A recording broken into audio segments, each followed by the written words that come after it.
my fellow gamers and horror film fans. Welcome back into the Chrono Cabin, and this is the Weekend Watch and Play edition. That's right, everyone. It is the weekend. This is where I love to talk to you about all of the horror content I will be watching and all the video games I will be playing over the weekend. Let's start with the horror content and then we will get to the video games.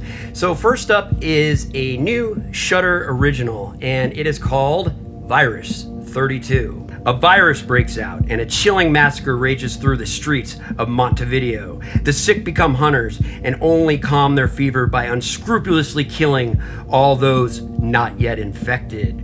Unaware of this, Iris and her daughter spend the day in the sports club where Iris works as a security guard. When the night comes, a fight without mercy is about to begin. The only hope of salvation arrives when they discover that after each attack, the infected seem to have 32 seconds of peace before charging again. I always like a good horror survival. This is a Spanish movie, and you know what? There's a lot of great horror content coming out of Spain. I've been really impressed with some of the movies I've seen, and I've talked about Feria, The Darkest Light. That's a Netflix series that came out of Spain, and it's actually pretty creepy. If you're into the occult, definitely one that you might want to check out, but it was a great first season. I'm not sure if they're coming back with a second season. At any rate, this one just came out on Shudder, so it's new. Don't know what to think about it too much, but by the looks of the trailer, the filming and the production all look great. I've been really happy with the Shudder Originals. Most of them. There's been a few that I think have fallen flat. Just kind of missed the mark a little bit, but as far as this goes, it looks really good. So gonna give this one a try this weekend and we'll see how it goes. Again, this one is on Shudder. Now next up, I have a film that's also on Shudder, and I'm a little bit late to the party on this one. This one is called The Cellar. After Kiara Woods' daughter mysteriously vanishes in the cellar of their new house, she discovers there's an ancient and powerful entity controlling their home. She must face the ultimate evil or risk losing her family's souls forever. Sounds like pretty high stakes, but what isn't when it comes to horror films? I know that a lot of people have been talking about The Cellar, and I have kind of avoided all that because I really didn't want any kind of preconceived notions going into it. I don't like to hear a lot of reviews before going into it. To me, it looks good. It looks interesting, at least from the trailer. Now, this idea has kind of been done before. I mean, how many times have we seen a family moving into a new house? The kids don't like it because they left all their friends behind, and the house turns out to be haunted, and things just go terribly south from there. Yes, it seems very overdone. It seems kind of ubiquitous, but we'll have to see what they do with this. You know, I'm always keeping an open mind going, and that's why I don't like to listen to a lot of reviews. And I don't really review stuff much on this channel. I just kind of talk about the things that I like. In this case, I'm not giving any information that you don't already know. I haven't seen it yet. So this weekend, I will be diving into The Cellar. Now, on Netflix, I am actually watching a series called Russian Doll. This stars Natasha Lyonne. Natasha Lyonne plays Nadia, a coder and a game developer. Kind of perfect for this channel because I talk about horror, I talk about video games. Nadia is at her birthday party, and when she steps out of her birthday party, she dies. But she keeps coming back to the same spot, so she is stuck in this ridiculous loop. This is actually listed as a drama comedy, but I find a little bit of a horror aspect to it. There are some scenes that are a bit creepy, but you will laugh during this. Natasha Lyonne is very funny. She's a great actress. You might remember her from movies like American Pie, American Pie 2, but she's actually pretty well known for a movie called The Slums of Beverly Hills. It's actually a really good movie with Alan Arkin. Not horror related, but it was a good movie. Now, she's also done a lot of very independent artsy films, and then after a while, she kind of got into drugs, kind of went down a dark path, and she almost died. And honestly, she kind of disappeared for a while. And then back in 2019, all of a sudden, this show or this series called Russian Doll appeared, and it's starring Natasha Lyonne. It's created by Natasha Lyonne. Honestly, I started watching it, and it is really good. And she even won an award for this. So talk about a comeback. And I like to see this. I don't like to see when anybody is going down a dark path, but if they do, I love to see a great comeback. And believe me, this is a huge comeback for Natasha Lyonne. She is hitting on all cylinders in this. Highly recommend watching this. It's a little fringe horror. It's very quirky. It's very funny. It's definitely worth it. And the reason I'm mentioning it now is because season 2 just came out. I know, it's kind of a long distance. It came out in 2019. Check it out on Netflix if you are so interested.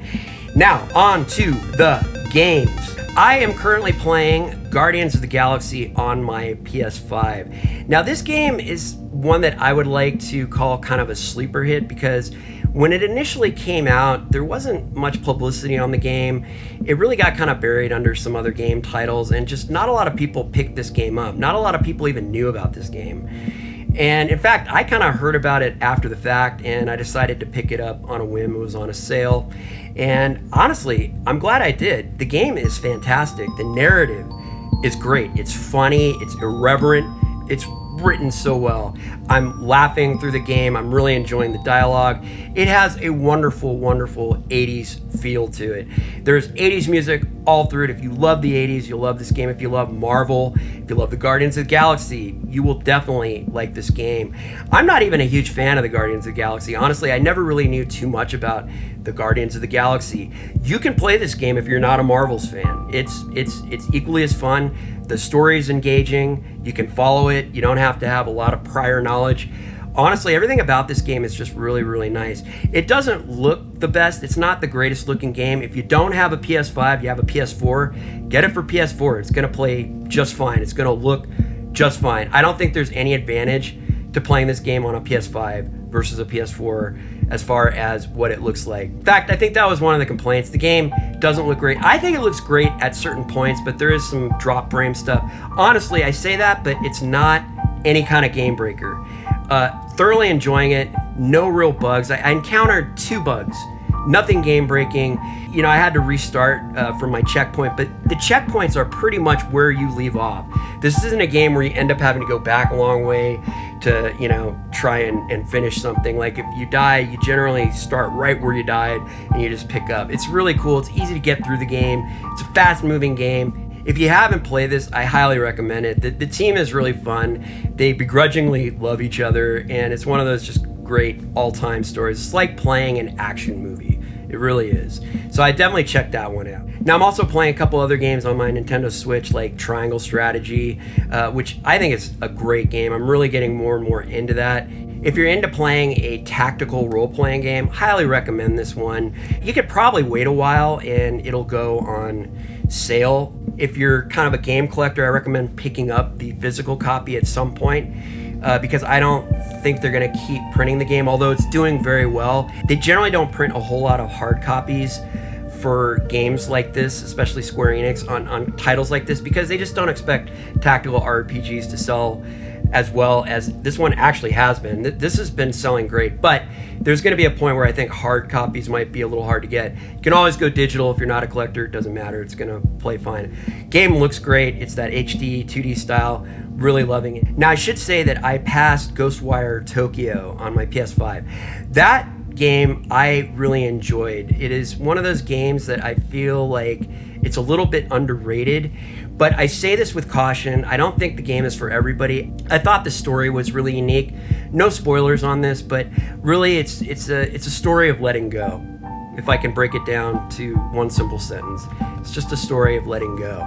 It's a really interesting game. The narrative, the story is just fascinating, and a lot of it is side quests. So yes, that's been the one complaint of this game, is that it's mostly side quests. 90% of this game is side quests, but I like doing side quests and I had a good time with it, and to me it didn't get old. I think for some it will get old. My friend Jeff, who I recommended the game to, he was playing it. He started off really loving it, but then he got a little tired out of the game, which is understandable. I didn't. I played it all the way through and I thoroughly enjoyed it. So if you're on the fence about this one, you can pick it up on sale. I've seen it on sale at this point, but you can wait for a bigger sale, or who knows, this game may possibly come to the new PS Plus tier system that they're doing, like the Pro tier system or whatever it is, but it may come to that down the line. I don't know.